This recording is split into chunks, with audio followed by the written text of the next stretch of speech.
हे वय असं असतं, आपण चांगल्या गोष्टींकडे सुद्धा वळतो आणि वाईट गोष्टींकडे सुद्धा वळतो.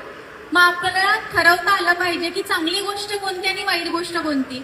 आणि सगळ्यात महत्वाचं म्हणजे करिअर निवडत असताना मी सगळ्यांना सांगू इच्छिते, हा टप्पा खूप महत्वाचा असतो. आपल्याला जे आवडतंय ना तेच करा, कारण पुढं आयुष्यात गेल्यानंतर आपल्याला रिग्रेट नाही झालं पाहिजे की यार मला हे करायला पाहिजे होतं किंवा मला हा ऑप्शन माहिती नव्हता, मी माझी आवड दुर्लक्ष केली.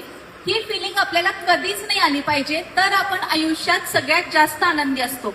माणूस आयुष्यात पैसे किती कमवतो यापेक्षा त्याच्या कामात तो समाधानी आहे का, तो आनंदी आहे का, मला असं वाटतं याला सगळ्यात जास्त महत्व दिलं जातं. आणि मुलींनी याचा सगळ्यात जास्त गांभीर्यानं विचार करणं गरजेचं आहे. आजच्या काळात मुली अगदी चंद्रावरती जाऊन पोहोचलेल्या आहेत, पण मला असं वाटतं आपण दीपिका पादुकोण, ऐश्वर्या राय यांना आदर्श मानण्यापेक्षा जेव्हा अहिल्याबाई होळकर, राजमाता जिजाऊ यांना आपले आदर्श मानू तेव्हा खऱ्या अर्थानं मुली घडतील, स्त्रिया घडतील. आणि